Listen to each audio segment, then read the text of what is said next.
We're live from Georgia, a key battleground state in the race for the White House. In just moments, the current U.S. president will debate the former U.S. president as their party's presumptive nominees, a first in American history.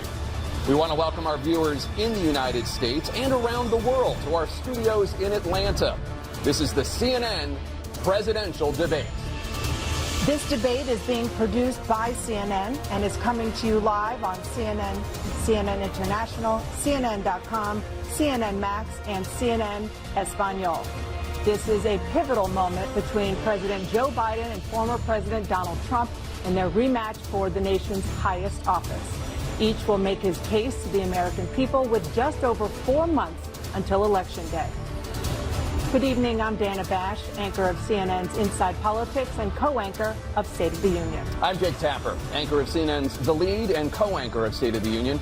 Dana and I will co-moderate this evening. Our job is to facilitate a debate between the two candidates tonight. Before we introduce them, we want to share the rules of the debate with the audience at home. Former President Trump will be on the left side of the screen. President Biden will be appearing on the right. A coin toss determined their positions. Each candidate will have 2 minutes to answer a question and 1 minute each for responses and rebuttals. An additional minute for follow-up, clarification, or response is at the moderator's discretion. When it's time for a candidate to speak, his microphone will be turned on and his opponent's microphone will be turned off. Should a candidate interrupt when his microphone is muted, he will be difficult to understand for viewers at home. At the end of the debate, each candidate will get 2 minutes for closing statements. There is no studio audience tonight. Pre-written notes, props, or contact with campaign staff are not permitted during the debate. By accepting our invitation to debate, both candidates and their campaigns agreed to accept these rules. Now, please welcome the 46th President of the United States, Joe Biden. Folks, how are you?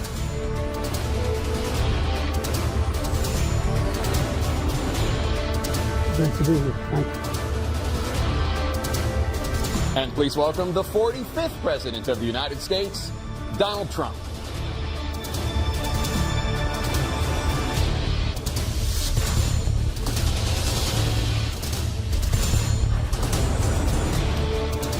Gentlemen, thanks so much for being here. Let's begin the debate, and let's start with the issue that voters consistently say is their top concern, the economy.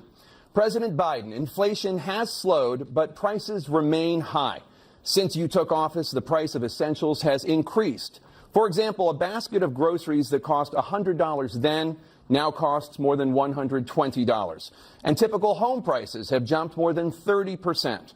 What do you say to voters who feel they are worse off under your presidency than they were under President Trump? We got to take a look at what I was left when I became president, what Mr. Trump left me. We had an economy that was in free fall. The pandemic was so badly handled. Many people were dying. All he said was, it's not that serious. Just inject a little bleach into your arm. You'll be all right. The economy collapsed. There were no jobs. Unemployment rate rose to 15%. It was terrible. And so what we had to do is try to put things back together again.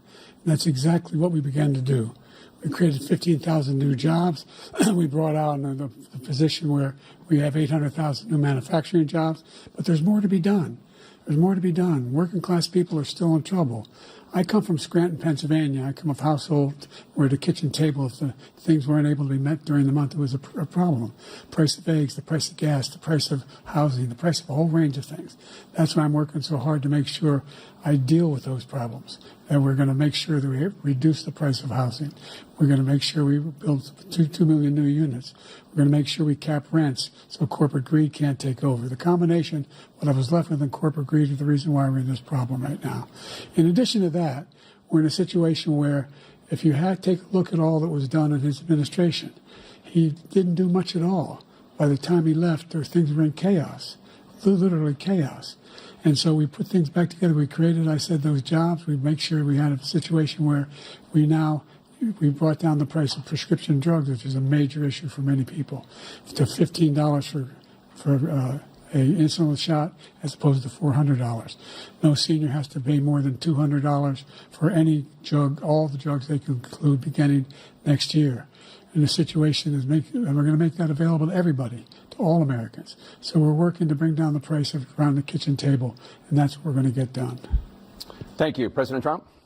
We have the greatest economy in the history of our country. We have never done so well. Everybody was amazed by it. Other countries were copying us. We got hit with COVID, and when we did, we spent the money necessary so we wouldn't end up in a Great Depression, the likes of which we had in 1929. By the time we finished, so we did a great job. We got a lot of credit for the economy, a lot of credit for the military, and no wars, and so many other things. Everything was rocking good. But the thing we never got the credit for, and we should have, is getting us out of that COVID mess. He created mandates. That was a disaster for our country. But other than that, we had given them back a country where the stock market actually was higher than pre-COVID, and nobody thought that was even possible. The only jobs he created are for illegal immigrants and bounce-back jobs, a bounce-back from the COVID. He has not done a good job. He's done a poor job, and inflation's killing our country. It is absolutely killing us. Thank you. President Biden? Well, look, the greatest economy in the world, he's the only one who thinks that, I think. I don't know anybody else who thinks he had the greatest economy in the world. And, you know, the fact of the matter is that we found ourselves in a situation where his economy, he rewarded the wealthy. He had the largest tax cut in American history, $2 trillion. He raised a deficit larger than any president has in any one term. He's the only president other than Herbert Hoover who's lost more jobs than he had when he began, since Herbert Hoover. The idea that he did something that was significant. And the military, you know, when he was president, they were still killing people in Afghanistan. He didn't do anything about that. When he was president, we were still finding ourselves in a position where you had a notion that we were this safe country. The truth is, I'm the only president this century that doesn't have this decade, that doesn't have any troops dying anywhere in the world like he did. President Trump, I want to follow up if I can. Am I allowed to respond to him? Well, I'm going to ask you a follow-up. You can do whatever you want with the minute that we give you. I want to follow up. You want to impose a 10% tariff on all goods coming into the U.S. How will you ensure that that doesn't drive prices even higher? It's not going to drive them higher. It's just going to cause countries that have been ripping us off for years, like China and many others, in all fairness to China. It's going to just force them to pay us a lot of money, reduce our deficit tremendously, and give us a lot of power for other things. But he made a statement. The only thing he was right about is I gave you the largest tax cut in history. I also gave you the largest regulation cut in history. That's why we had all the jobs. And the jobs went down, and then they bounced back, and he's taking credit for bounce-back jobs. You can't do that. He also said he inherited 9% inflation. No, he inherited almost no inflation, and it stayed that way for 14 months.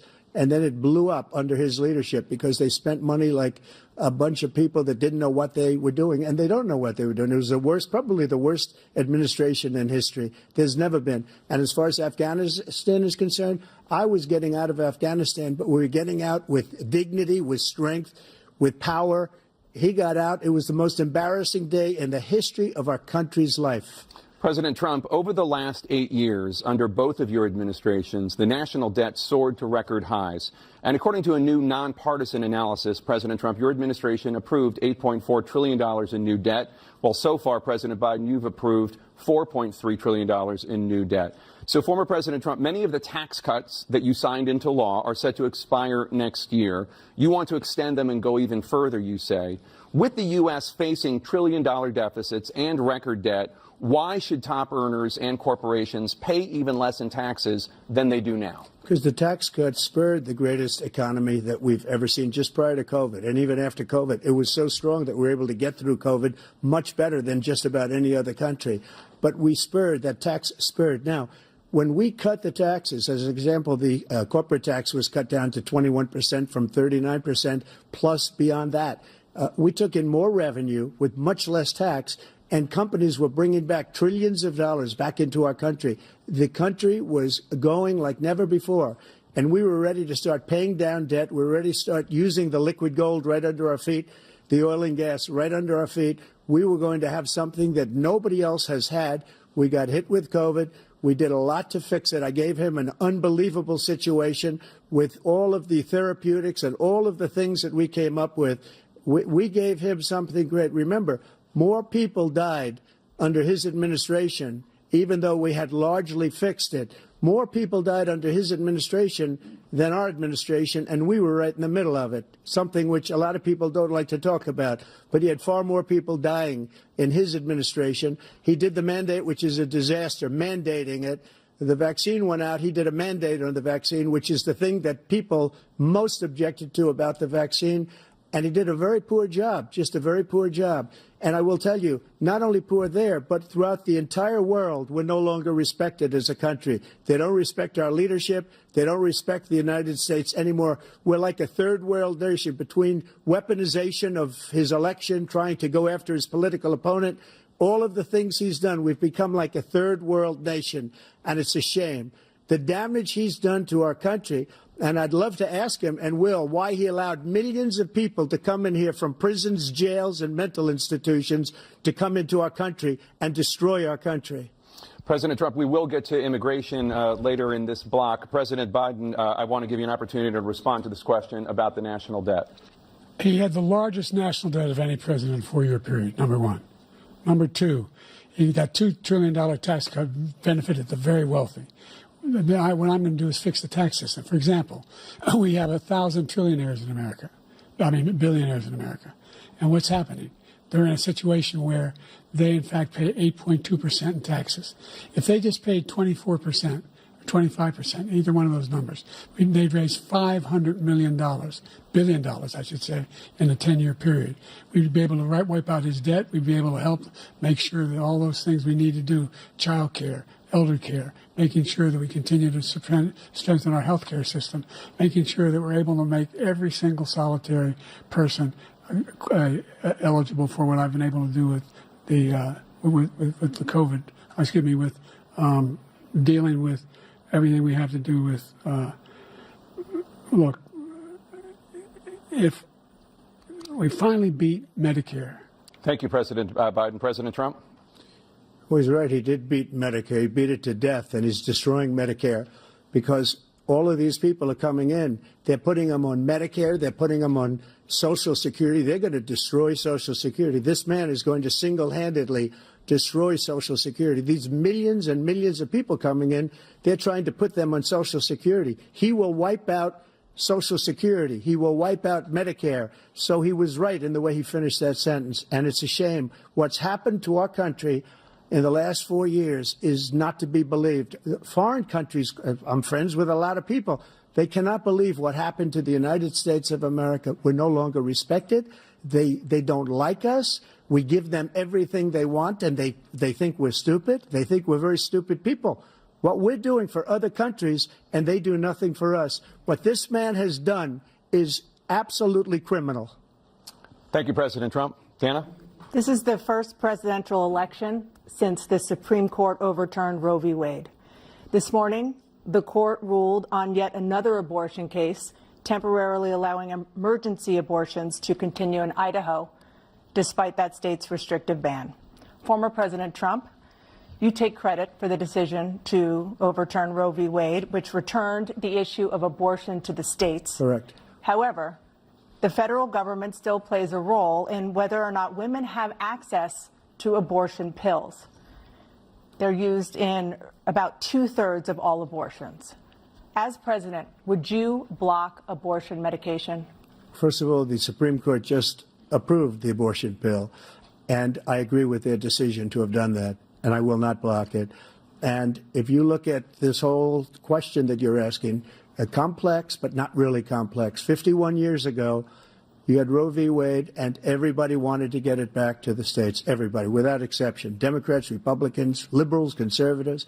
Everybody wanted it back. Religious leaders.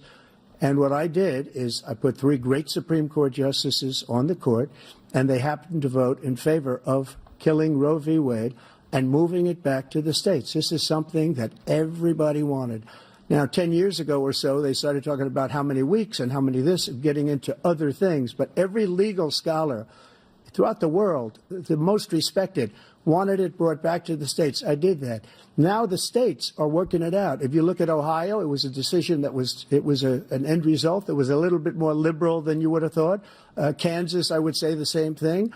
Texas is different. Florida is different. But they're all making their own decisions right now. And right now, the states control it. That's the vote of the people. Like Ronald Reagan, I believe in the exceptions. I am a person that believes. And frankly, I think it's important to believe in the exceptions. Some people, you have to follow your heart. Some people don't believe in that. But I believe in the exceptions for rape, incest, and the life of the mother. I think it's very important. Some people don't. Follow your heart. But you have to get elected also. And because that has to do with other things. You got to get elected. The problem they have is they're radical because they will take the life of a child in the 8th month, the 9th month, and even after birth. After birth, if you look at the former governor of Virginia, he was willing to do this. He said, we'll put the baby aside and we'll determine what we do with the baby, meaning we'll kill the baby. What happened is we brought it back to the states, and the country is now coming together on this issue. It's been a great thing. Thank you. President Biden? It's been a terrible thing, what you've done. The fact is that the vast majority of constitutional scholars supported Roe when it was decided, supported Roe. And that's this idea that they're all against it is just ridiculous. And this is the guy who says the state should be able to have it. We're in a state where in 6 weeks, you don't even know whether you're pregnant or not, but you cannot see a doctor and have him decide on what your circumstances are, whether you need help. The idea that states are able to do this is a little like saying we're going to turn civil rights back to the states, let each state have a different rule. Look, there's so many young women who have been, including a young woman who just was murdered, and he went to the funeral. The idea that she was murdered by an immigrant coming in, they talk about that. But here's the deal. There's a lot of young women are being raped by their in-laws, by their spouses, brothers and sisters, it's just ridiculous, and they can do nothing about it. And they try to arrest them when they cross state lines. Thank you. There have been many young women murdered by the same people he allows to come across our border. We have a border that's the most dangerous place anywhere in the world, considered the most dangerous place anywhere in the world. And he opened it up, and these killers are coming into our country, and they are raping and killing women. And it's a terrible thing. As far as the abortion is concerned, it is now back with the states. The states are voting. In many cases, it's frankly a very liberal decision. In many cases, it's the opposite. But they're voting, and it's bringing it back to the vote of the people, which is what everybody wanted, including the founders, if they knew about this issue, which, frankly, they didn't. But they would have, everybody wanted it brought back. Ronald Reagan wanted it brought back. He wasn't able to get it. Everybody wanted it brought back, and many presidents had tried to get it back. I was the one to do it. And again, this gives it the vote of the people, and that's where they wanted it. Every legal scholar wanted it that way. Staying on the topic of abortion, President Biden, 7 states, I'll let you do that. This is the same topic. 7 states have no legal restrictions on how far into a pregnancy a woman can obtain an abortion. Do you support any legal limits on how late a woman should be able to terminate a pregnancy? I supported Roe v. Wade, which had 3 trimesters. The first time is between the woman and the doctor. Second time is between the doctor and an extreme situation. The third time is between the doctor, between the woman and the state. The idea that the politicians, that the founders wanted the politicians to be the ones making decisions about women's health is ridiculous. That's the last. No politician should be making that decision. A doctor should be making those decisions. That's how it should be run. That's what you're going to do. And if I'm elected, I'm going to restore Roe v. Wade. So that means he can take the life of the baby in the 9th month and even after birth, because some states, Democrat run, take it after birth. Again, the former governor of Virginia, put the baby down, then we decide what to do with it. So he's willing to, as we say, rip the baby out of the womb in the 9th month and kill the baby. Nobody wants that to happen, Democrat or Republican. Nobody wants it to happen. You're lying. That is simply not true. The Roe v. Wade does not provide for that. That's not the circumstance. Only if a woman's life is in danger, she's going to die. That's the only circumstance in which that can happen. But we are not for late-term abortion, period. Period, period. Under Roe v. Wade, you have late-term abortion. You can do whatever you want, depending on the state. You can do whatever you want. We don't think that's a good thing. We think it's a radical thing. We think the Democrats are the radicals, not the Republicans. For 51 years, that was the law. 51 years, constitutional scholarship said it was the right way to go. 51 years, and it was taken away because this guy put very conservative members on the Supreme Court. He takes credit for taking it away. What's he going to do? What's he going to do, in fact, if the MAGA Republicans, he gets elected, and the MAGA Republicans control the Congress, and they pass a universal ban on abortion, period, across the board at 6 weeks or 7 or 8 or 10 weeks, something very, very conservative. Is he going to sign that bill? I'll veto it. He'll sign it. Thank you. Let's turn now to the issue of immigration and border security. President Biden, a record number of migrants have illegally crossed the southern border on your watch. Overwhelming border states and overburdening cities such as New York and Chicago, and in some cases causing real safety and security concerns. Given that, why should voters trust you to solve this crisis? Because we worked very hard to get a bipartisan agreement that not only changed all of that, it made sure that we are in a situation where you had no circumstance where they could come across the border with the number of border police there are now. We significantly increased the number of asylum officers. By the way, the Border Patrol endorsed my position. In addition to that, we found ourselves in a situation where when he was president, he was separating babies from their mothers, putting them in cages, making sure the families were separated. That's not the right way to go. What I've done since I've changed the law, what's happened? I've changed it in a way that now you're in a situation where there are 40% fewer people coming across the border illegally. That's better than when he left office. And I'm going to continue to move until we get the total ban on the total initiative relative to what we can do with more Border Patrol and more asylum officers. President Trump? I really don't know what he said at the end of that sentence. I don't think he knows what he said either. Look, we had the safest border in the history of our country. The border, all he had to do was leave it. All he had to do was leave it. He decided to open up our border, open up our country to people that are from prisons, people that are from mental institutions, insane asylum, terrorists. We have the largest number of terrorists coming into our country right now, all terrorists, all over the world, not just in South America, all over the world. They come from the Middle East, everywhere. All over the world they're pouring in. And this guy just left it open. And he didn't need legislation because I didn't have legislation. I said, close the border. We had the safest border in history. In that final couple of months of my presidency, we had, according to Border Patrol, who is great, and by the way, who endorsed me for president, but I won't say that, but they endorsed me for president. Brandon, just speak to him. But look, we had the safest border in history. Now we have the worst border in history. There's never been anything like it. And people are dying all over the place, including the people that are coming up in caravans. Thank you, President Trump. President Biden? The only terrorist who's done anything crossing the border is one who came along and killed three, under his administration, killed an al-Qaeda person come in his administration, killed three American soldiers. That's the only terrorist that's there. I'm not saying that no terrorist ever got through, but the idea they're emptying their prisons, we're welcoming these people, that's simply not true. There's no data to support what he said. Once again, he's exaggerating, he's lying. President Trump, staying on the topic of immigration, you've said that you're going to carry out, quote, the largest domestic deportation operation in American history, unquote. Does that mean that you will deport every undocumented immigrant in America, including those who have jobs, including those whose spouses are citizens, and including those who have lived here for decades? And if so, how will you do it? Just 1 second. He said we killed 3 people. The people we killed are al-Baghdadi and Soleimani, the 2 greatest terrorists, biggest terrorists anywhere in the world, and it had a huge impact on everything, not just border, on everything.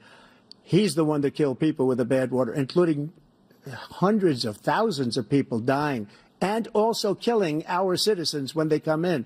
We are living right now in a rat's nest. They're killing our people in New York, in California, in every state in the union, because we don't have borders anymore. Every state is now a border.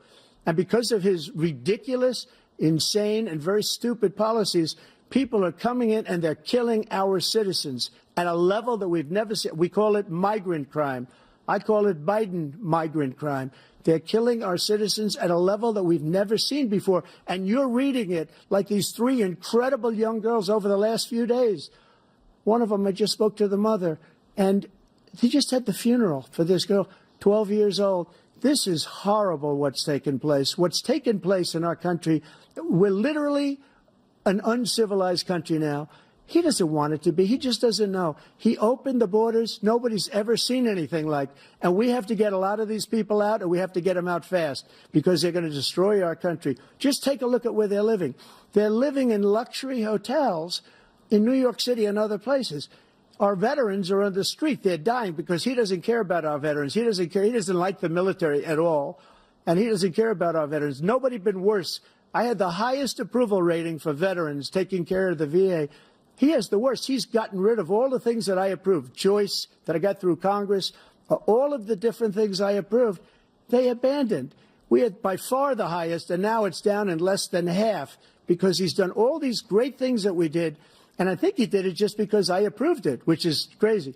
But he has killed so many people at our border by allowing all of these people to come in. And it's a very sad day in America. President Biden, you have the mic. Every single thing he said is a lie. Every single one. For example, veterans are a hell of a lot better off since I passed the PACT Act. 1 million of them now have insurance, and their families have it. Their families have it because what happened, whether it was Agent Orange or burn pits, they're all being covered now. And he opposed, his group opposed that. We're also in a situation where we have great respect for veterans. My son spent a year in Iraq, living right next to one of those burn pits, came back with stage 4 glioblastoma.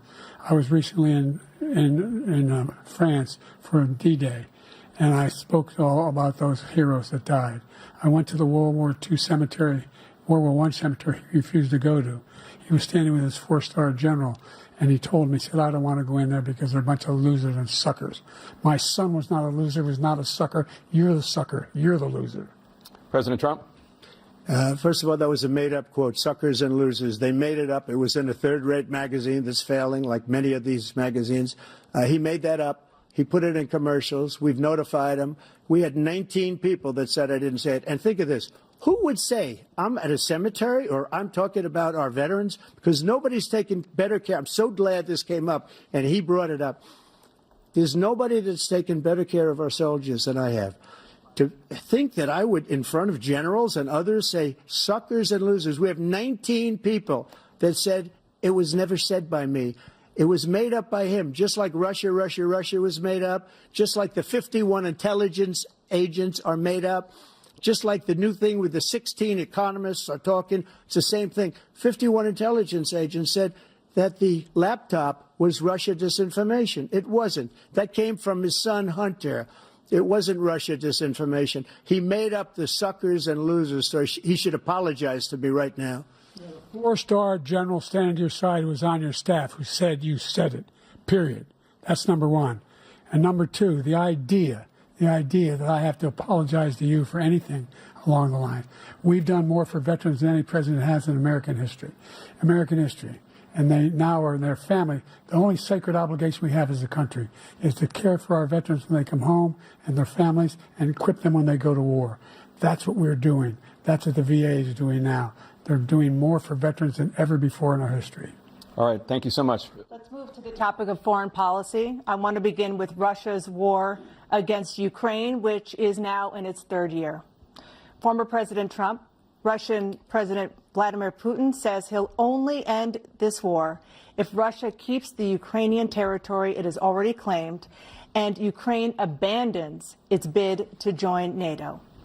Are Putin's terms acceptable to you?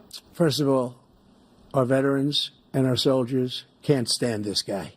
They can't stand him. They think he's the worst commander-in-chief, if that's what you call him, that we've ever had. They can't stand him. So let's get that straight. And they like me more than just about any of them. And that's based on every single bit of information. As far as Russia and Ukraine, if we had a real president, the president that knew, that was respected by Putin, he would have never invaded Ukraine. A lot of people are dead right now, much more than people know. You know, they talk about numbers. You can double those numbers, maybe triple those numbers. He did nothing to stop it. In fact, I think he encouraged Russia from going in. I'll tell you what happened. He was so bad with Afghanistan. It was such a horrible embarrassment, most embarrassing moment in the history of our country, that when Putin watched that and he saw the incompetence, that he should have fired those generals, like I fired the one that you mentioned, and so he's got no love lost. But he should have fired those generals. No general got fired for the most embarrassing moment in the history of our country, Afghanistan, where we left billions of dollars of equipment behind. We lost 13 beautiful soldiers, and 38 soldiers were obliterated. And by the way, we left people behind, too. We left American citizens behind. When Putin saw that, he said, you know what? I think we're going to go in and maybe take this was his dream. I talked to him about it, his dream. The difference is he never would have invaded Ukraine, never. Just like Israel would have never been invaded in a million years by Hamas. You know why? Because Iran was broke with me. I wouldn't let anybody do business with them. They ran out of money. They were broke. They had no money for Hamas. They had no money for anything. No money for terror. That's why you had no terror at all during my administration. This place, the whole world is blowing up under him. President Biden? I've never heard so much malarkey in my whole life. Look, the fact of the matter is that we're in a situation where, let's take the last point first. Iran attacked American troops, caused brain damage for a number of these troops, and he did nothing about it. Recently, not when he was president. They attacked. He said they're just having headaches. That's all it is. He didn't do a thing when the attack took place, number one. Number two, we got over 100,000 Americans and others out of Afghanistan during that airlift. Number three, we found ourselves in a situation where, if you take a look at what Trump did in Ukraine, this guy told Trump, do whatever you want, and do whatever you want. And that's exactly what Trump did to Putin, encourage him, do whatever you want. And he went in. And listen to what he said when he went in. He was going to take Kyiv in 5 days, remember? Because it's part of the old Soviet Union. That's what he wanted to reestablish, Kyiv. And he, in fact, didn't do it at all. He wasn't able to get it done. And they've lost thousands and thousands of troops, 500,000 troops. President Trump, I never come back said to you that. For 1 minute, I just want to go back to my original question, which is, are Putin's terms acceptable to you? Keeping the territory in Ukraine? Acceptable. No, they're not acceptable. But look, this is a war that never should have started. If we had a leader in this war, he led everybody along. He's given $200 billion now or more to Ukraine. He's given $200 billion. That's a lot of money. I don't think there's ever been anything like it. Every time that Zelensky comes to this country, he walks away with $60 billion. He's the greatest salesman ever. And I'm not knocking him. I'm not knocking anything. I'm only saying the money that we're spending on this war, and we shouldn't be spending, it should have never happened. I will have that war settled between Putin and Zelensky as president-elect before I take office on January 20th. I'll have that war settled. People being killed so needlessly, so stupidly, and I will get it settled, and I'll get it settled fast before I take office. President Biden, you have a minute. The fact is that Putin is a war criminal. He's killed thousands and thousands of people. And he has made one thing clear. He wants to reestablish what was part of the Soviet Empire, not just a piece. He wants all of Ukraine. That's what he wants. And then do you think he'll stop there? Do you think he'll stop when if he takes Ukraine? What do you think happens to Poland? What do you think of Belarus? What do you think happens to those NATO countries? And so if you want a war, you ought to find out what he's going to do, because if in fact he does what he says and walks away, and by the way, all that money we give Ukraine are from weapons we make here in the United States. We give them the weapons, not the money at this point. And our NATO allies have produced as much funding for Ukraine as we have. That's why we're strong. Thank you. Moving on to the Middle East. In October, Hamas attacked Israel, killing more than 1,000 people and taking hundreds of hostages. Among those held and thought to still be alive are 5 Americans. Israel's response has killed thousands of Palestinians and created a humanitarian crisis in Gaza. President Biden, you've put forward a proposal to resolve this conflict, but so far Hamas has not released the remaining hostages, and Israel is continuing its military offensive in Gaza. So what additional leverage will you use to get Hamas and Israel to end the war? You have 2 minutes. Number one, everyone from the United Nations Security Council straight through to the G7 to the Israelis and Netanyahu himself have endorsed the plan I put forward, which has 3 stages to it. The first stage is trade the hostages for a ceasefire. Second phase is a ceasefire with additional conditions. The third phase is the end of the war. The only one who wants the war to continue is Hamas, number one. They're the only ones standing out. We're still pushing hard to get them to accept. In the meantime, what's happened? In Israel, we're finding that the only thing I've denied Israel was 2,000-pound bombs. They don't work very well in populated areas. They kill a lot of innocent people. We're providing Israel with all the weapons they need and when they need them. And by the way, I'm the guy that organized the world against Iran when they had a full-blown intercontinental ballistic missile attack on Israel. No one was hurt. No one Israeli was accidentally killed, and it just stopped. We saved Israel. We are the biggest producer of support for Israel of anyone in the world.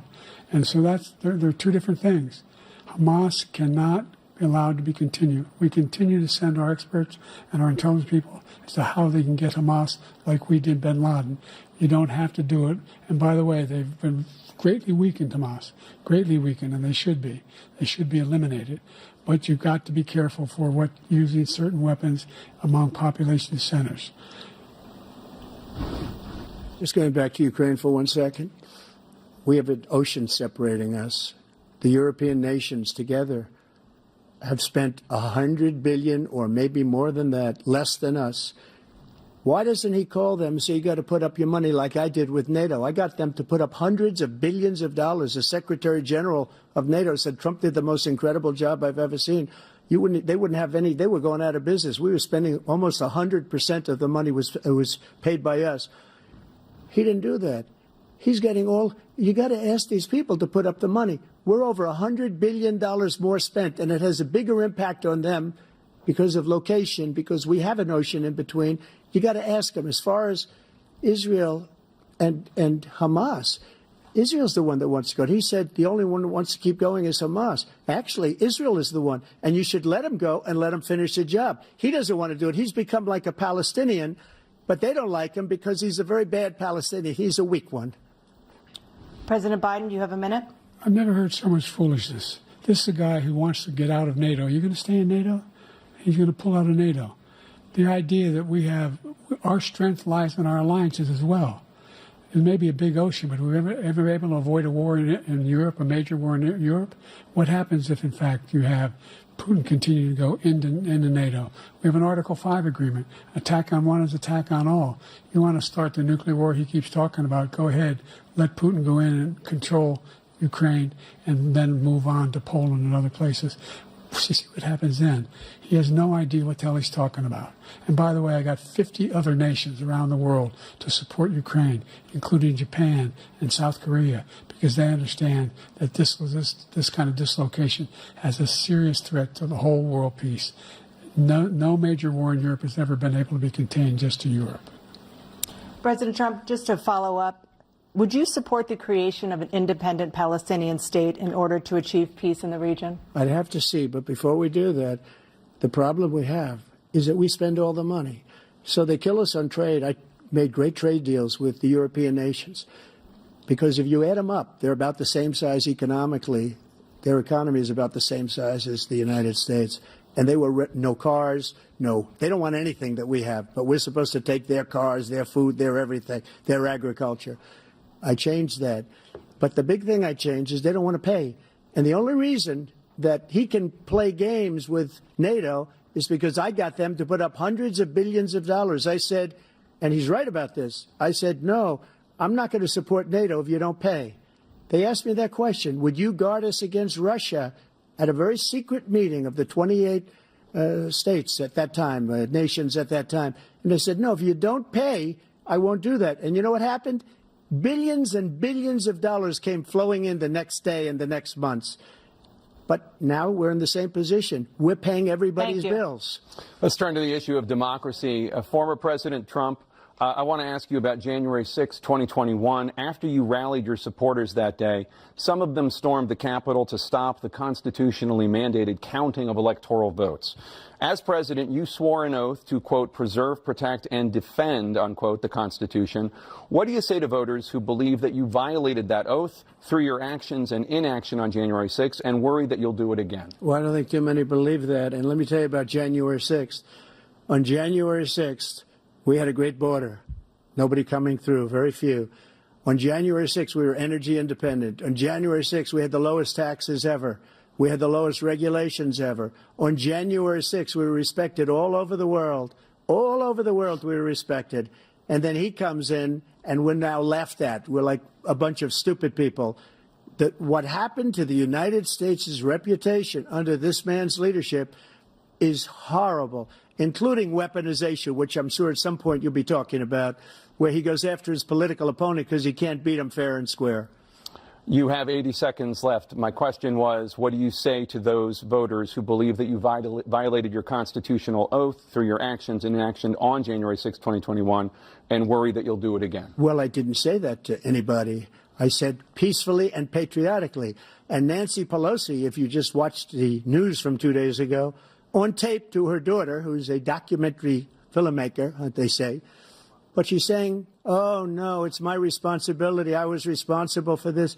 Because I offered her 10,000 soldiers or National Guard, and she turned them down. And the mayor of, in writing, by the way, the mayor, in writing, turned it down, the mayor of D.C.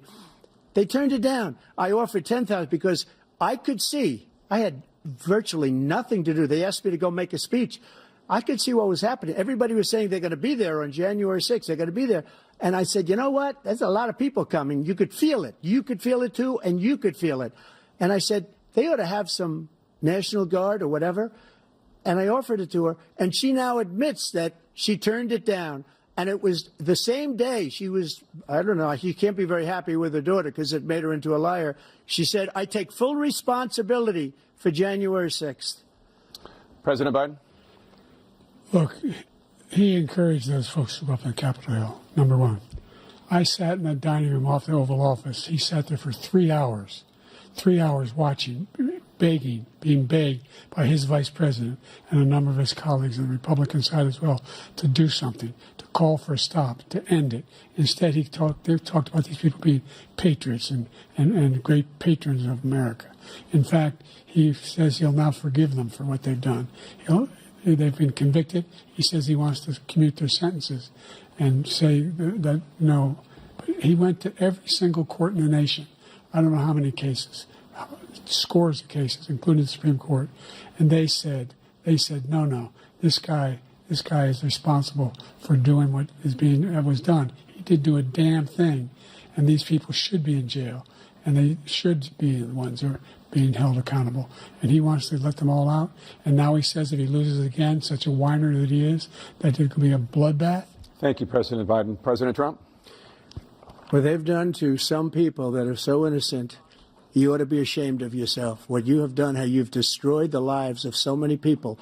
When they ripped down Portland, when they ripped down many other cities, you go to Minnesota, Minneapolis, what they've done there, with the fires all over the city. If I didn't bring in the National Guard, that city would have been destroyed.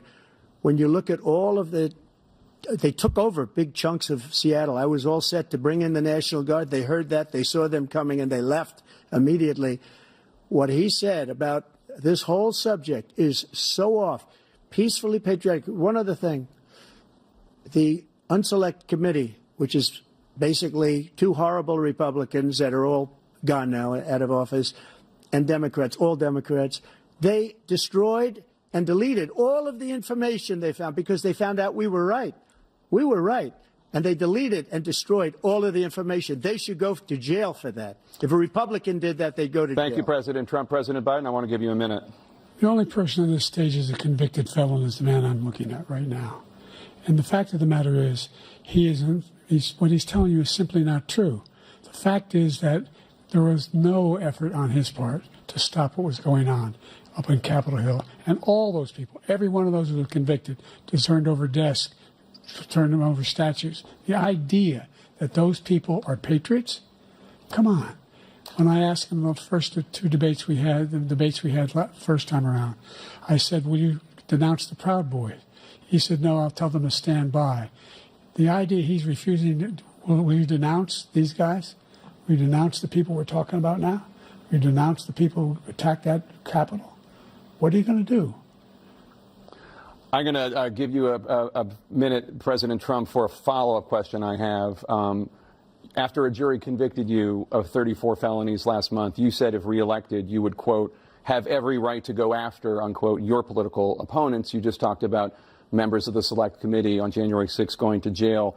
Your main political opponent is standing on stage with you tonight. Can you clarify exactly what it means about you feeling you have every right to go after your political opponents? Well, I said my retribution is going to be success. We're going to make this country successful again, because right now it's a failing nation. My retribution is going to be success. But when he talks about a convicted felon, his son is a convicted felon at a very high level. His son is convicted, going to be convicted probably numerous other times.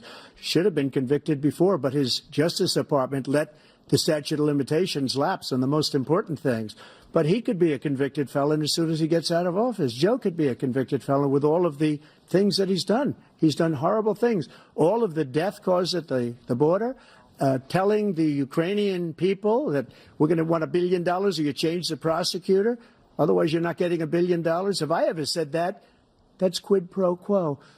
That we're not going to do anything. We're not going to give you $1 billion unless you change your prosecutor having to do with the son. This man is a criminal. This man, you're lucky. You're lucky. I did nothing wrong. We'd have a system that was rigged and disgusting. I did nothing wrong. Thank you, President Trump. President Biden, you have said, I'm coming right to you, sir. You want to respond? Go ahead. I'll give you a minute to respond. The idea that I did anything wrong relative to what you're talking about is outrageous.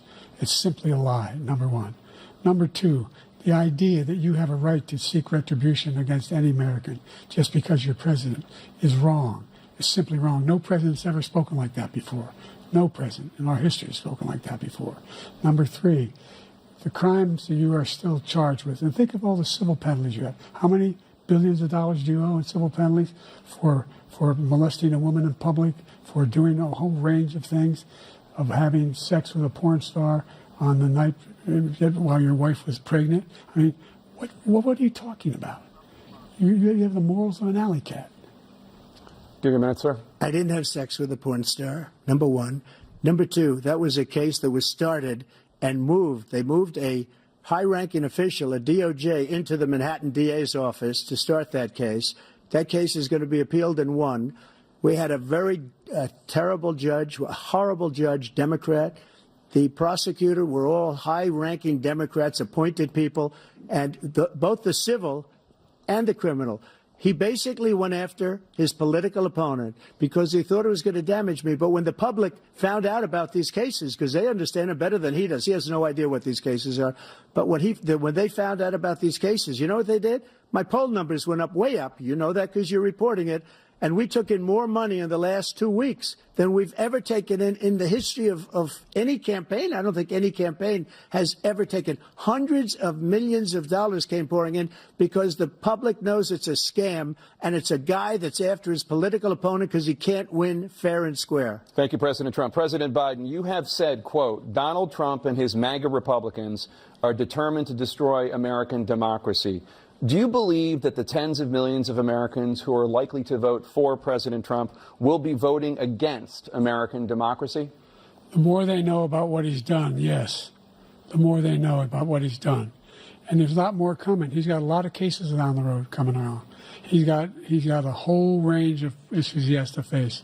I don't know what the juries will do, but I do know he has a real problem. And so the fact that, could you ever think you hear any president say that I'm going to seek retribution? Do you ever hear any president say that I thought Hitler had some good ideas? What got me involved to run in the first place after my son had died, I decided in Iraq, because of Iraq, I said I wasn't going to run again until I saw what happened in Charlottesville, Virginia. People coming out of the woods carrying swastikas on torches, and singing the same anti-Semitic bile they sang when back in Germany.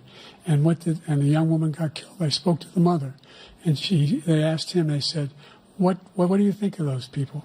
The ones who got killed, the one who tried to stop it, and the ones," he said, "I think they're fine people on both sides." What American president would ever say Nazis coming out of fields carrying torches, singing the same anti-Semitic bile, carrying swastikas were fine people? And this is the guy who says Hitler's done some good things. I'd like to know what they are. The good things Hitler's done, that's what he said. This guy has no sense of American democracy. President Trump. Jake, both of you know that, sir, has been totally wiped out. because when you see the sentence, it said 100% exoneration on this. So he just keeps it going. He says he ran because of Charlottesville. He didn't run because of Charlottesville. He ran because it was his last chance. He's not equipped to be president. You know it, and I know it. It's ridiculous. We have a debate. We're trying to justify his presidency. His presidency, he's without question the worst president, the worst presidency in the history of our country. We shouldn't be having a debate about it. There's nothing to debate. He made up the Charlottesville story, and you'll see it's debunked all over the place. Every reasonable anchor has debunked it. And just the other day it came out where it was fully debunked. It's a nonsense story. He knows that, and he didn't run because of Charlottesville. He used that as an excuse to run. President Biden? And debunked. It happened. All you have to do is listen to what was said at the time.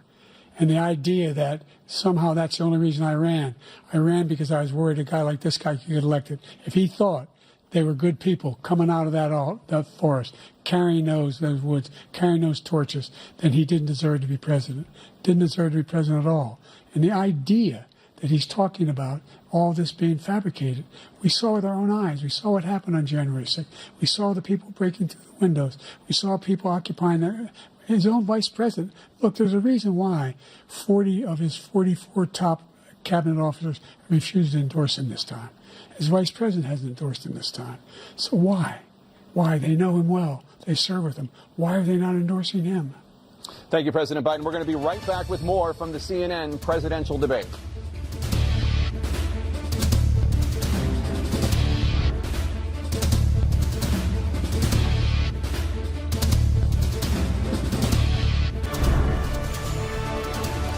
Welcome back to the CNN presidential debate live from Georgia. Let's talk about persistent challenges you both faced in your first terms and you'd certainly face again in a second term. President Biden, while black unemployment dropped to a record low under your presidency, black families still earn far less than white families. Black mothers are still 3 times more likely to die from pregnancy-related causes, and black Americans are imprisoned at 5 times the rate of white Americans. What do you say to black voters who are disappointed that you haven't made more progress? They acknowledge they made a lot of progress, number one. The fact of the matter is there are more small black businesses that have been started than any time in history. Number two, the wages of black unemployment is the lowest level it's been in a long, long time. Number three, we're trying to provide housing for black Americans and dealing with the segregation that exists among these corporations that collude to keep people out of their houses. And in addition to that, we find that the impact on the choice that black families have to make relative to child care is incredibly difficult. When we did the first major piece of legislation in the past, I was able to reduce black child care costs. I cut them in half. We got to make sure we provide for child care costs. We got to make sure, because when you provide those child care protections, you increase economic growth because more people can be in the job market. So there's more to be done, considerably more to be done. But we've done a great deal so far, and I'm not letting up, and they know it. You have 49 seconds left. What do you say to black voters who are disappointed with the progress so far? I say I don't blame them for being disappointed. Inflation is still hurting them badly. For example, I provided for the idea that any black family, first-time home buyer, should get a $10,000 tax credit to be able to buy their first home so they can get started.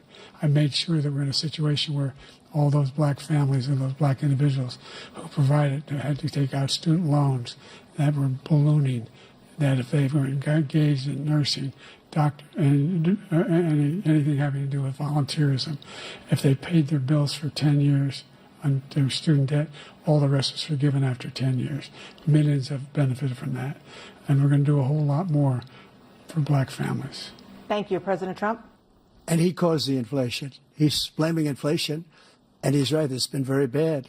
He caused the inflation, and it's killing black families and Hispanic families and just about everybody. It's killing people. They can't buy groceries anymore. They can't. You look at the cost of food where it's doubled and tripled and quadrupled. They can't live. They're not living anymore. he caused this inflation. I gave him a country with essentially no inflation. It was perfect. It was so good. All he had to do is leave it alone. He destroyed it with his Green New scam and all this money that's being thrown out the window. He caused inflation. As sure as you're sitting there, the fact is that his big kill on the black people is the millions of people that he's allowed to come in through the border. They're taking black jobs now, and it could be 18, it could be 19, and even 20 million people. They're taking black jobs, and they're taking Hispanic jobs, and you haven't seen it yet, but you're going to see something that's going to be the worst in our history. Thank you. President Biden? There was no inflation when I became president. You know why? The economy was flat on its back. 15% unemployment. He decimated the economy, absolutely decimated the economy. That's why there was no inflation at the time. There were no jobs. We provided thousands of millions of jobs for individuals who are in all communities, including minority communities. We made sure that they have health insurance. We have covered, the ACA has increased. I made sure that they're $8,000 per person in a family to get written off for health care. But this guy wants to eliminate that. They tried 50 times. He wants to get rid of the ACA again, and they're going to try again if they win. You find ourselves in a position where the idea that we're not doing any, we put more police on the street than any administration has. He wants to cut the cops. We're providing for equity and making sure people have a shot to make it. There's a lot going on, but in inflation, he caused it by his tremendous malfeasance in the way he handled the pandemic. Thank you. Another persistent challenge is the climate crisis. 2023 was the hottest year in recorded history, and communities across the country are confronting the devastating effects of extreme heat, intensifying wildfires, stronger hurricanes, and rising sea levels. Former President Trump, you've vowed to end your opponent's climate initiatives, but will you take any action as president to slow the climate crisis? Well, let me just go back to what he said about the police, how close the police are to him. Almost every police group in the nation from every state is supporting Donald J. Trump. Almost every police group. And what he's done to the black population is horrible, including the fact that for 10 years he called them super predators. In the 1990s, we can't forget that. Super predators was his name, and he called it to them for 10, and they've taken great offense at it, and now they see it happening. But when they see what I did for criminal justice reform and for the historically black colleges and universities, where I funded them and got them all funded, and the opportunity zones with Tim, as you know, Tim Scott was incredible. He did a great job, great senator from South Carolina. He came to me with the idea, and it was a great idea. It's one of the most successful economic development acts ever in the country, opportunity zones. And the biggest beneficiary are blacks. And that's why we have the best numbers with them in maybe ever. They're saying ever. I read this morning where ever, the best numbers. He's lost much of the black population because he's done a horrible job for black people. He's also done a horrible job for Hispanics. But wait till you see these millions of people pouring into our country, and they're going to take the jobs, and it's already started, and you haven't seen anything yet. It's a disaster. You've 38 seconds left. President Trump, will you take any action as president to slow the climate crisis? So I want absolutely immaculate clean water, and I want absolutely clean air, and we had it. We had H2O. We had the best numbers ever, and we were using all forms of energy, all forms, everything. And yet, during my 4 years, I had the best environmental numbers ever. And my top environmental people gave me that statistic just before I walked on the stage, actually. I don't know where the hell he's been. The idea that anything he said is true. I've passed the most extensive climate change legislation in history. We find ourselves, and by the way, black colleges. I came up with $15 billion for HBCUs, historic black universities and colleges, because they don't have those. They don't have the kind of contributors that they have to build these laboratories and the like. Any black student is capable in college of doing any white student can do. They just have the money, but now they'll be able to get those jobs in high tech. We're in a situation where the idea that he is claiming to have done something that had the cleanest water, He hadn't done a damn thing with the environment. He pulled out of the Paris Peace Accord, Climate Accord. I immediately joined it because if we reach 1.5 degrees Celsius at any one point, there's no way back. The only existential threat to humanity is climate change. And he didn't do a damn thing about it. He wants to undo all that I've done. The Paris Accord was going to cost us $1 trillion, and China nothing, and Russia nothing, and India nothing.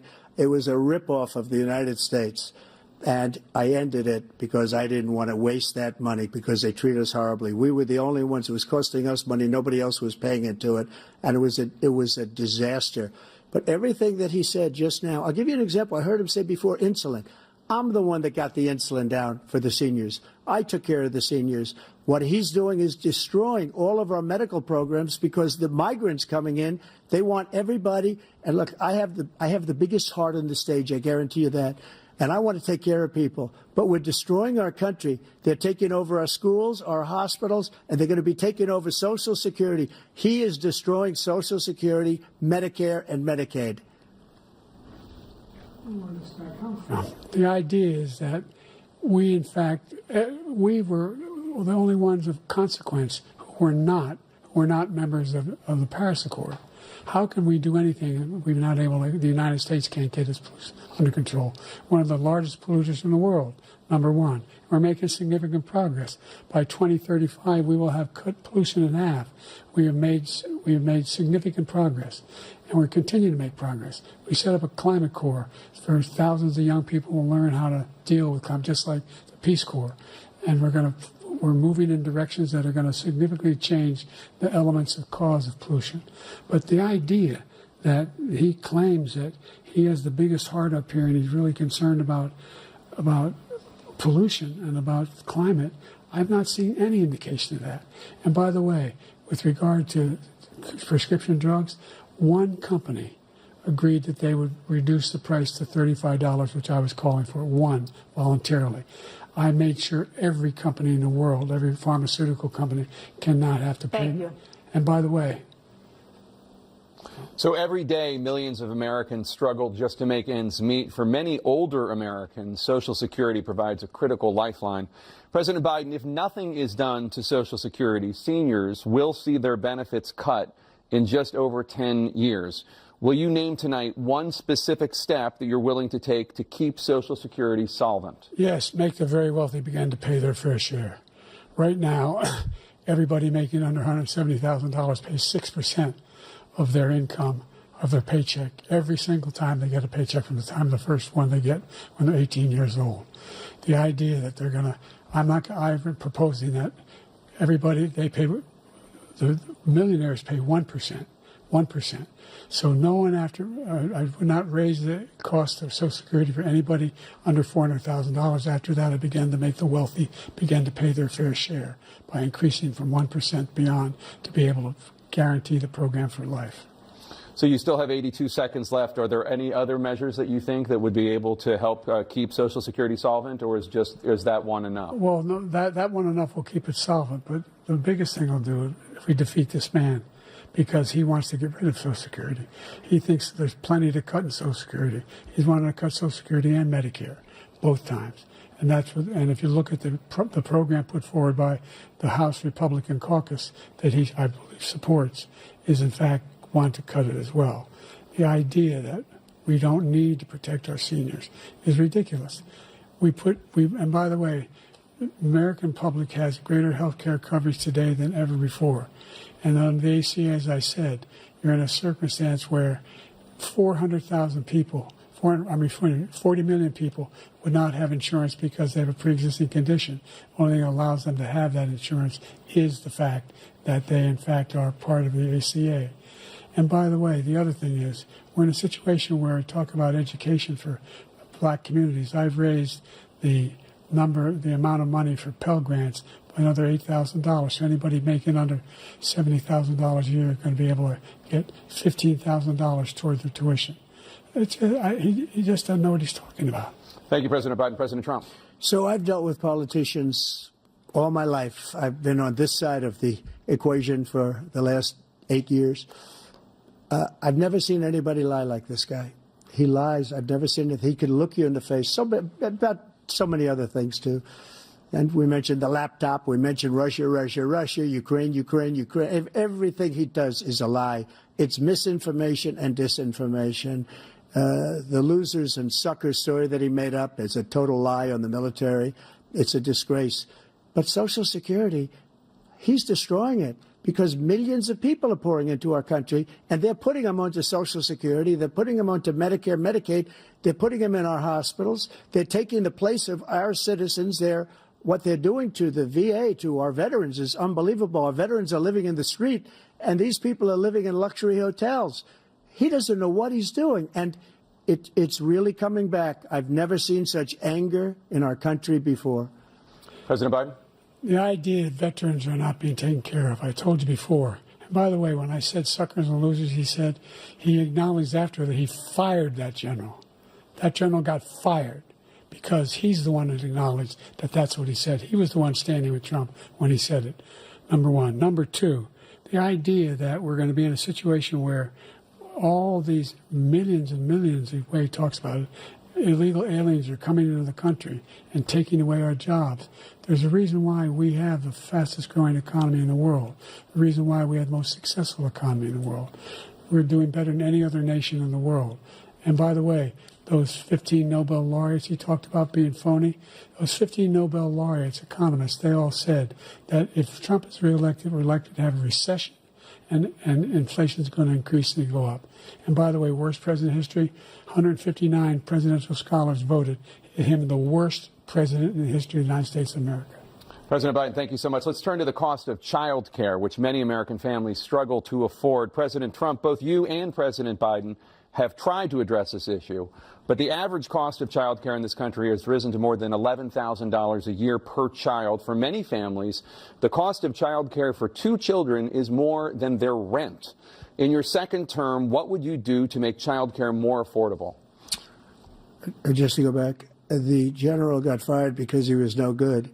And if he said that, that's why he made it up. But we have 19 people that said I didn't say it, and they're very highly respected, much more so than him. The other thing is, he doesn't fire people. He never fired people. I've never seen him fire anybody. I did fire a lot. I fired Comey because he was no good. I fired a lot of the top people at the FBI, drained the swamp. They were no good. Not easy to fire people. You'd pay a price for it, but they were no good. I inherited these people. I didn't put him there. I didn't put Comey there. He was no good. I fired him. This guy hasn't fired anybody. He never fires.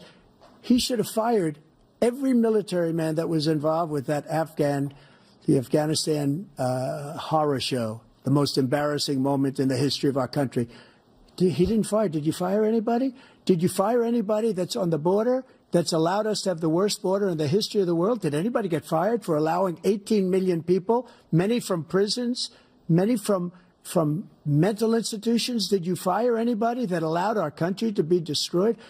Joe, our country is being destroyed as you and I sit up here and waste a lot of time on this debate. This shouldn't be a debate. He is the worst president. He just said about me because I said it.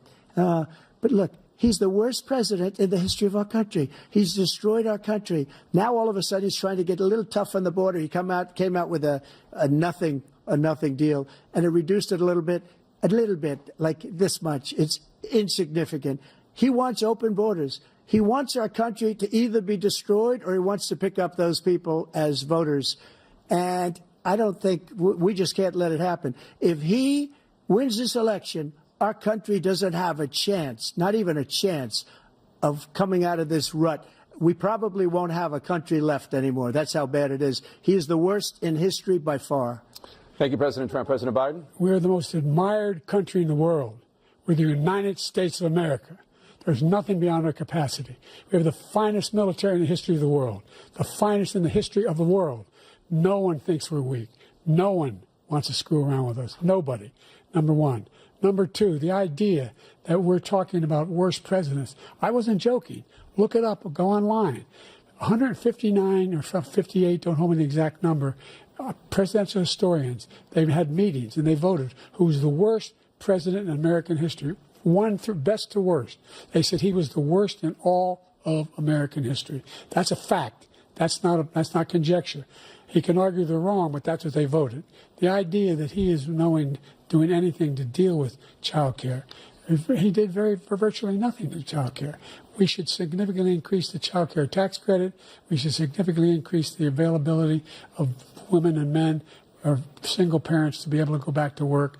And we should encourage businesses to have. Thank you, President Biden. Facilities. President Trump, the question was about what would you do to make child care more affordable, if you want to take your minute. Just so you understand, we have polling, we have other things that they rate him the worst because what he's done is so bad.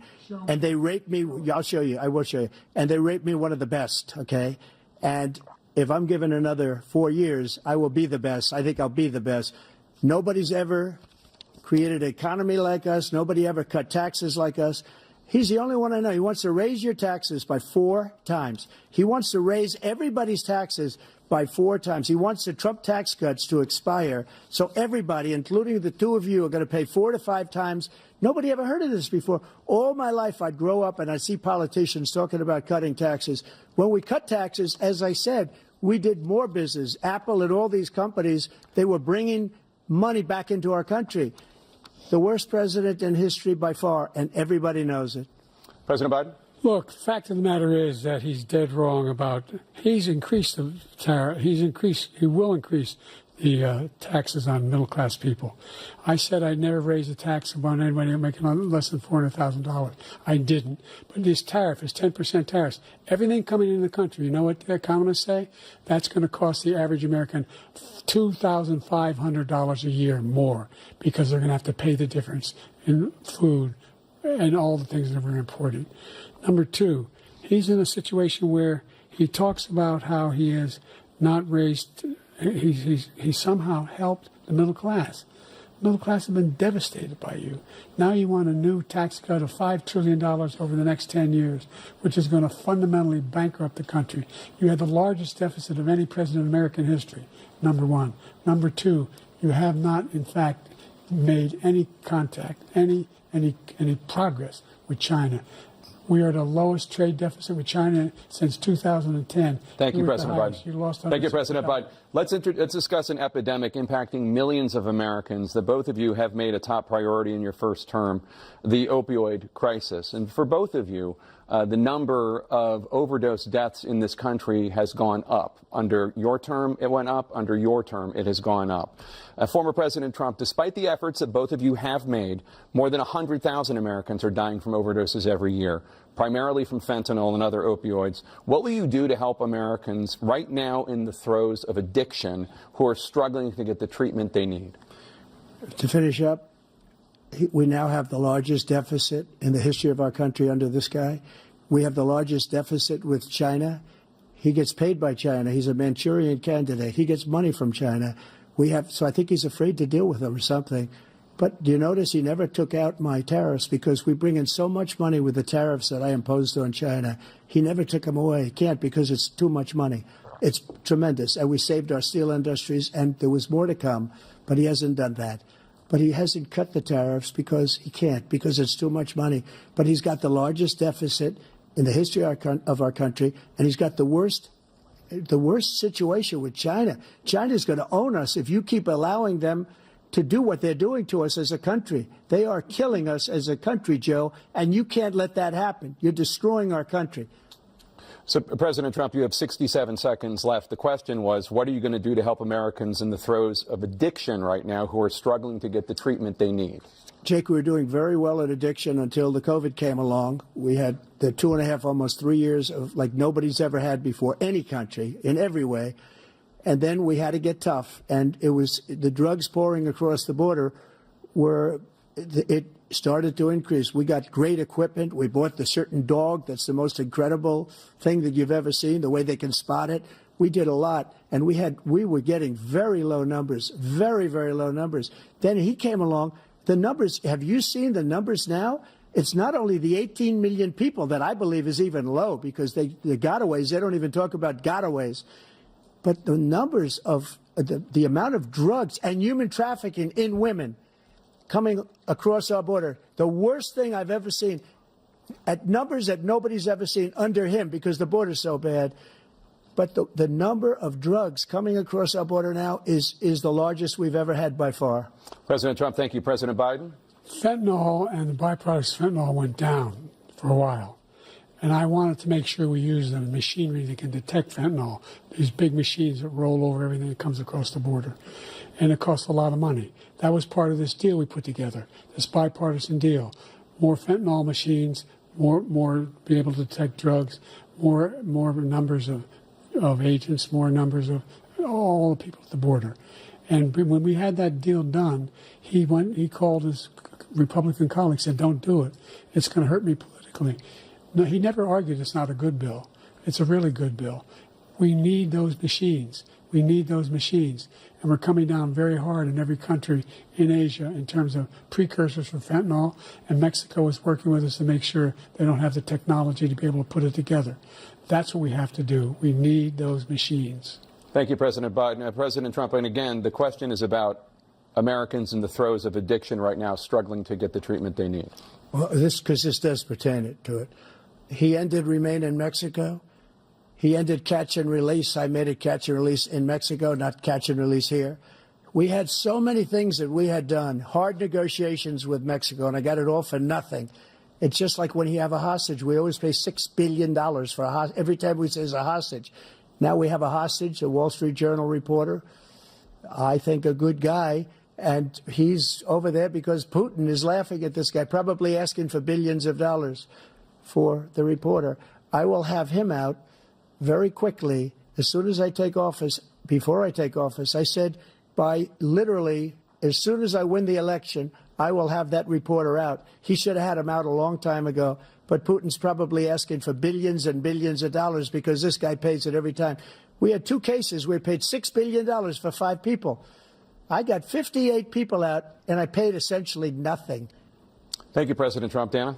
Let's turn to concerns that voters have about each of you. President Biden, you would be 86 at the end of your second term.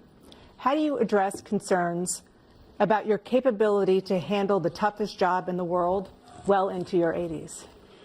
Well, first of all, I spent half my career being criticized being the youngest person in politics. I was the second youngest person ever elected to the United States Senate, and now I'm the oldest. This guy's 3 years younger and a lot less competent. I think that just look at the record. Look at what I've done. Look how I've turned around the horrible situation he left me.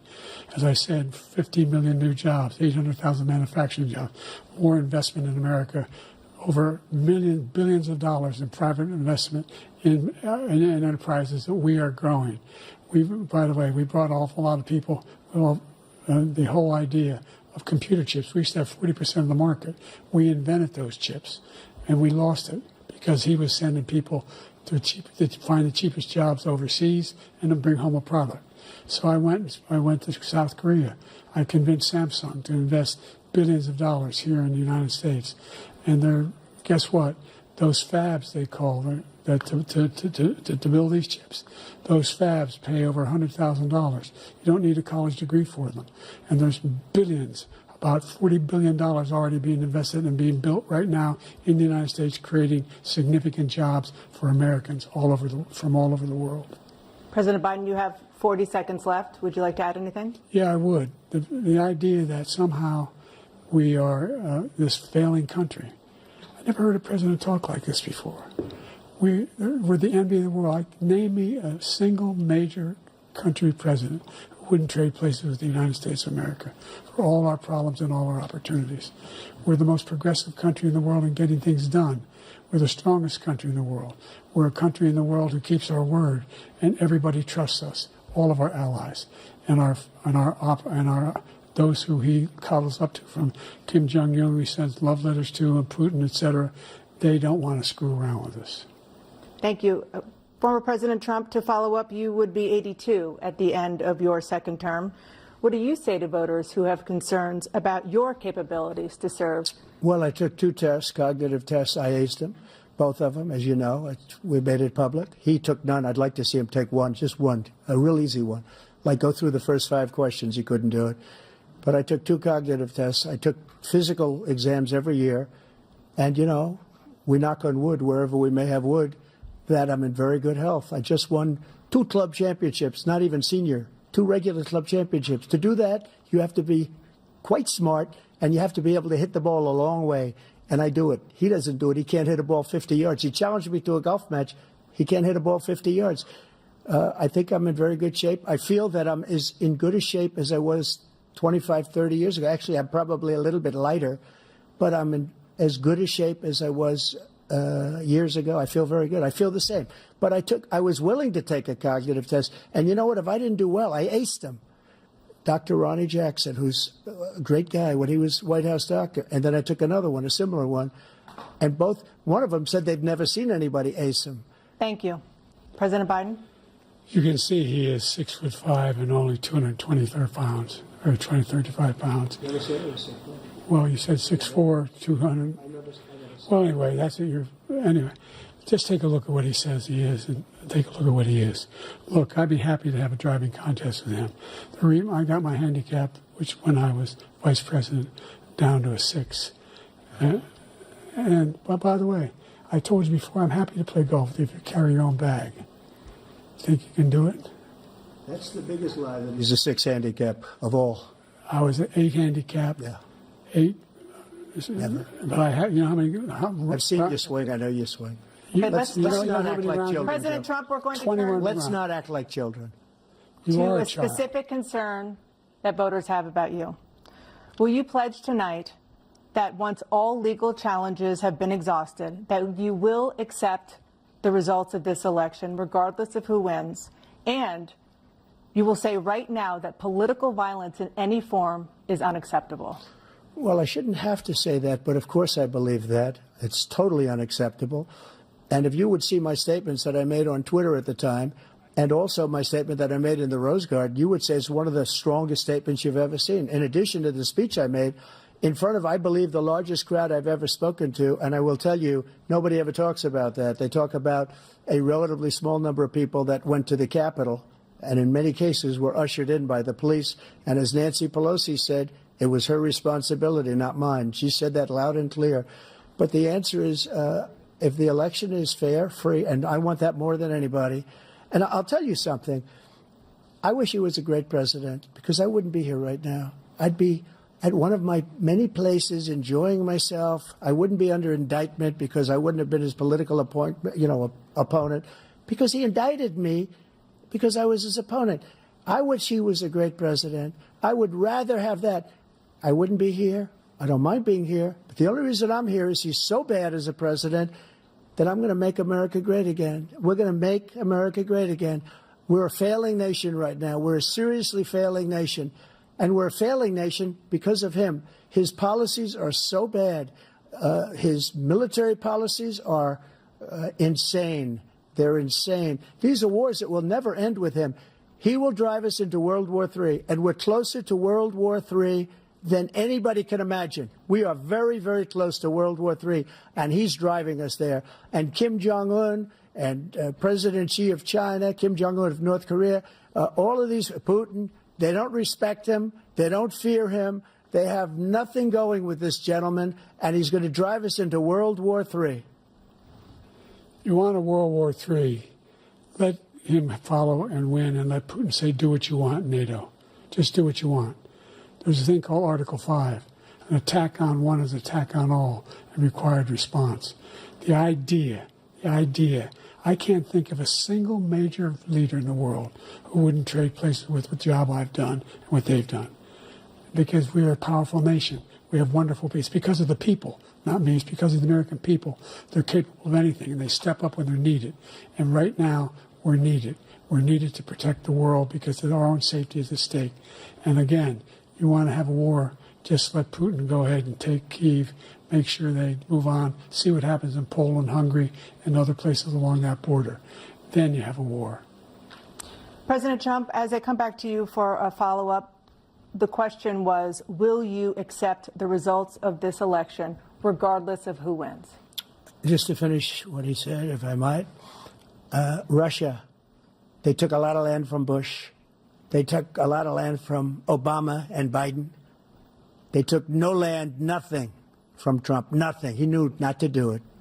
He's not going to play games with me. He knew that. I got along with him very well, but he knew not to play games. He took nothing from me. But now he's going to take the whole thing from this man right here. That's a war that should have never started. It would have never started, ever, with me. And he's going to take Ukraine. And, you know, you asked me a question before, would you do this? He's got us in such a bad position right now with Ukraine and Russia, because Ukraine's not winning that war. He said, I will never settle until such time. They're running out of people. They're running out of soldiers. They've lost so many people. It's so sad. They've lost so many people, and they've lost those gorgeous cities with the golden domes that are 1,000 years old, all because of him and stupid decisions. Russia would have never attacked if I were President president. Trump, the question was, will you accept the results of the election, regardless of who wins? Yes or no, please. If it's a fair and legal and good election, absolutely. I would have much rather accepted these, but the fraud and everything else was ridiculous. And if you want, we'll have a news conference on it in a week, or we'll have another one of these in a week. But I will absolutely, there's nothing I'd rather do. It would be much easier for me to do that than I'm running again. I wasn't really going to run until I saw the horrible job he did. He's destroying our country. I would be very happy to be someplace else, in a nice location someplace. And again, no indictments, no political opponent stuff, because it's the only way he thinks he can win. But unfortunately, it's driven up my numbers and driven them up to a very high level because the people understand it. Well, let's see what your numbers are when this election is over. Let's see. You're a whiner. When you lost the first time, you continued, you appealed and appealed to courts all across the country. Not one single court in America said any of your claims had any merit, state or local, none. But you continue to provoke this lie about somehow there's all this misrepresentation, all this stealing. There is no evidence of that at all. And I tell you what, I doubt whether you'll accept it because you're such a whiner. The idea if you lose again, you accepting anything, you can't stand the loss. Something snapped in you when you lost the last time. We'll be right back with more from the CNN presidential debate, live from Georgia.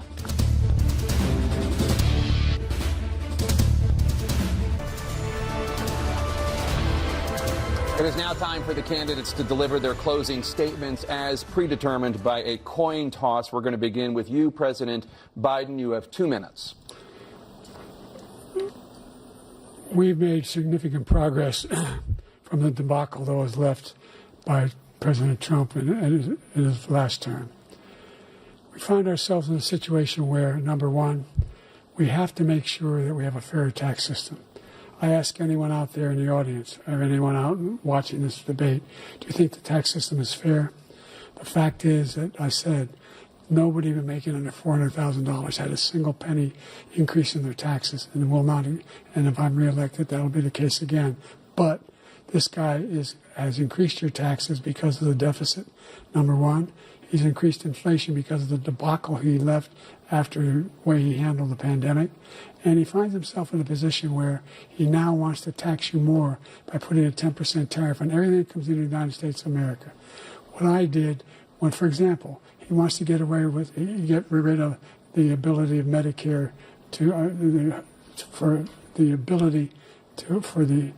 us to be able to negotiate drug prices with the big pharma companies. Well, guess what? We got it down to $35 for insulin instead of $400. No more than $2,000 for every senior, no matter how much prescription they need. You know what that did? That reduced the federal debt by $160 billion over 10 years because the government doesn't have to pay the exorbitant prices. I'm going to make that available to every senior all along, it's happening now, and everybody in America. He wants to get rid of that. I'm going to make sure that we have child care. We're going to significantly increase the credit people have for child care. I'm going to make sure we do something about what we're doing on lead pipes and all the things that are causing health problems for people across the country.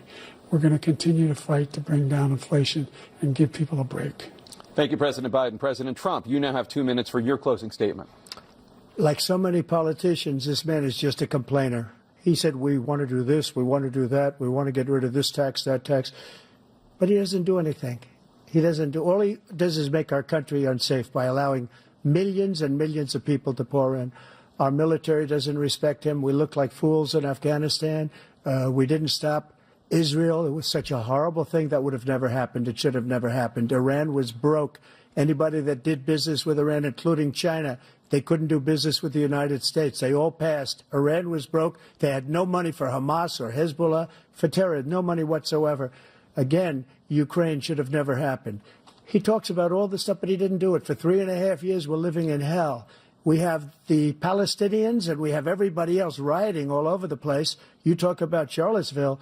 This is 100 times Charlottesville, 1,000 times. The whole country is exploding because of you, because they don't respect you, and they have to respect their president, and they don't respect you throughout the world.